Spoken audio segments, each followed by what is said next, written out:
काम किया है काम करेंगे, जनता के बीच जाएंगे और एनडीए की नाव, नीतीश की नाव डुबाएंगे।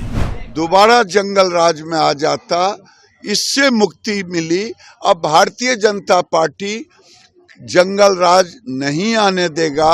एनडीए में तो वो प्राइम मिनिस्टर नहीं बन पाएंगे। अगर वो इंडिया अलायंस में होते तो उसके ज्यादा गुंजाइशें थी कि कल देश उनको कोई बहुत बड़ा जिम्मेदारी दे सकता था। सूर्य एकदम ऊपर में है।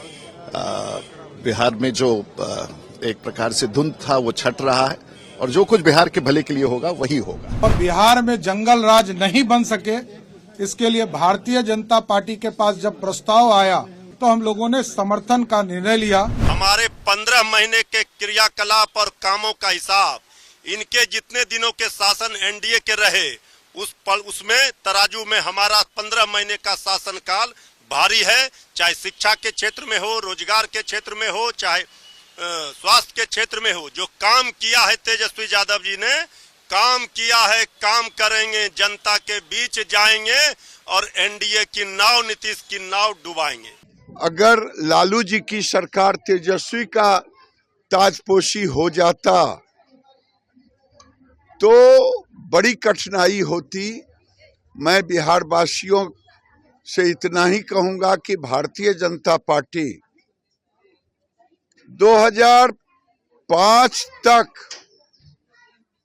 जंगल राज के खिलाफ लड़ाई लड़ते रहे और हम कुर्बानी देते रहे और हमने उस समय भी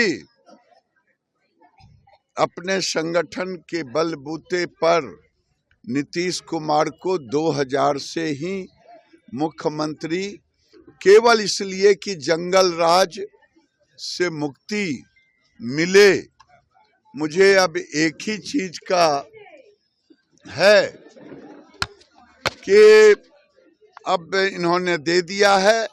मुझे डर लग रहा था, जिस तरह से प्रेशर पड़ रहा था लालू यादव का नीतीश कुमार जी के ऊपर तेजस्वी को ताजपोशी के लिए, तो फिर बिहार दोबारा जंगल राज में आ जाता, इससे मुक्ति मिली। अब भारतीय जनता पार्टी जंगल राज नहीं आने देगा। एनडीए में तो वो प्राइम मिनिस्टर नहीं बन पाएंगे। अगर वो इंडिया अलायंस में होते तो उसके ज्यादा गुंजाइशें थी कि कल देश उनको कोई बहुत बड़ा जिम्मेदारी दे सकता था। लेकिन बिहार में इंडिया अलायंस, लेफ्ट पार्टियां, आरजेडी और कम्युनिस्ट पार्टियां और कांग्रेस, सभी लोग एक साथ हैं। और कल इस देश के सबसे क्रेडिबल सोशलिस्ट युवा लीडर माननीय अखिलेश जी ने जो मॉडल पेश किया है अलायंस की पॉलिटिक्स का, जो एक नेताजी की विरासत थी कि वो भाजपा को हटाने के लिए वो कुछ भी करने को तैयार रहते थे, तो जो रास्ता अखिलेश जी ने पूरे देश को दिखाया, मुझे लगता है कि पंजाब में भी, वेस्ट बंगाल में भी, क्योंकि ममता दीदी एक बहुत बड़े आंदोलन के परिवेश से आई हैं, वो भी जानती हैं कि बीजेपी आरएसएस इस देश में क्या करना चाहती है।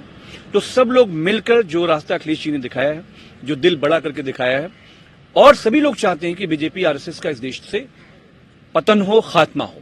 सब कुछ जो भी हम लोग का निर्णय होता है और भारतीय जनता पार्टी का निर्णय और देश के प्रधानमंत्री का निर्णय बिहार के 14 करोड़ लोगों के हित में होता है। और हम चाहेंगे कि बिहार जिस परिस्थितियों से गुजर रहा था उसमें बेहतरी की स्थिति हो, और जो कुछ भी होगा वो आपको समय के साथ पता चल जाएगा। सभी माननीय विधायकों का मैं विशेष तौर पर धन्यवाद भी देता हूं कि बिहार के विकास के लिए और लालू प्रसाद जी के आतंक को समाप्त करने के लिए जो जनमत 2020 में हम लोगों को मिला था, उसको फिर से एनडीए के रूप में स्थापित करना और बिहार में जंगल राज नहीं बन सके, इसके लिए भारतीय जनता पार्टी के पास जब प्रस्ताव आया आदरणीय नीतीश कुमार जी का, और उनके दूत के तौर पर संजय झा जी यहां आए, हम लोगों को प्रस्ताव दिया, तो हम लोगों ने समर्थन का निर्णय लिया।